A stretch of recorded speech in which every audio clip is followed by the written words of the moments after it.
Sir thank you sir. ನಾನು ಹೇಳ್ಕೋಬೋದಲ್ಲ sir, ನಾನೊಬ್ಬ ಕಲಾವಿದ ಅಂತ. ಎಲ್ಲಿ ತನಕ ಹೋಗೋದಂದ್ರೆ ಅದು ನ್ಯಾಷನಲ್ ಲೆವೆಲ್ ತನಕ ಹೋಗಿ ಒಂದು ಅವಾರ್ಡ್ ಕಾಂಪಿಟಿಷನ್ಗೆ ಕಂಪೇರ್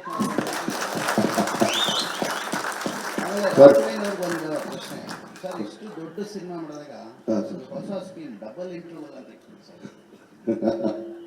ಸರ್ ಏನಿಲ್ಲ ಸರ್, ಅವಾರ್ಡ್ ಗಿವಾರ್ಡ್ ಗೊತ್ತಿಲ್ಲ ಸರ್ ನನಗೆ.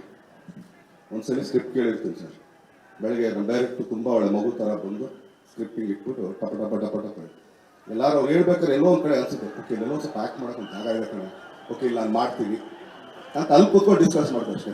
ಇದು ಬಂದಾಗ ನಾನು ಮಾಡ್ತೀನಿ ಇಲ್ಲಿ, ಇದು ಸ್ವಲ್ಪ ನನಗೆ ಗ್ಯಾಪ್ ಕೊಡೋದು. ಸೊ ಒಬ್ಬ ಡೈರೆಕ್ಟ್ ಅಷ್ಟು ಚೆನ್ನಾಗಿ ನಮ್ಮನ್ನು ಇದು ಮಾಡಿದಾಗ, ಪ್ರಿಪೇರ್ ಮಾಡಿದಾಗ, ಸೊ ನೀವು ಹೇಳ್ದಂಗೆ ನನಗೆ ಆ್ಯಕ್ಟಿಂಗ್ ಬರ್ಬೋದು ಸರ್. ಸರ್ ನಿಮಗೆ ಸಿಕ್ಕಿದ ಬೆಸ್ಟ್ ಕಾಂಪ್ಲಿಮೆಂಟ್ ಇಂಡರ್ ವರ್ಷನ್ಗೆ ಅಥವಾ ಓಲ್ಡರ್ ವರ್ಷನ್ಗೆ ಸರ್? ಅಂದರೆ ನಿಮ್ಗೆ ಗೆಟಪ್ ಸರ್ ಇಡೀ ಟೀಮ್ಗೆ ಇಡೀ ಸಿನಿಮಾಗೆ ಸಿಗ್ತದೆ ಸರ್. ನಿಮಗೆ ಸರ್, ನಿಮ್ಮ ಪರ್ಸ್ನಲಿ ನಿಮಗೆ ನನಗೇನಿಲ್ಲ ಸರ್. ಇಷ್ಟು ಸಿನಿಮಾದಲ್ಲಿ ಡಿ ಬಾಸ್ ಸಿನಿಮಾ ಅನ್ನೋದಾಗ್ತಿತ್ತು, ಆದ್ರೆ ಈ ಸಿನಿಮಾದಲ್ಲಿ ಕಥೆನೇ ಸೂಪರ್ ಸ್ಟಾರ್ ಆಗಿದೆ. ಸೊ ಏನ್ ಹೇಳ್ತೀರಾ ಸರ್? ಅಂದರೆ ನನ್ನ ಪ್ರೀತಿ ರಾಮಮ್ಮ ಸರ್ ಇದು ಒಂಥರ ಡಿಫ್ರೆಂಟ್ ಆಗಿದೆ ಸರ್. ಸಂಗೊಳ್ಳಿ ರಾಯಣ್ಣಮ್ಮ ಅಲ್ಲ, ಆ ಕಥೆಗಿಂತ ಇದು ಇನ್ನೊಂದು ಸ್ವಲ್ಪ ವಿಭಿನ್ನವಾಗಿದೆ.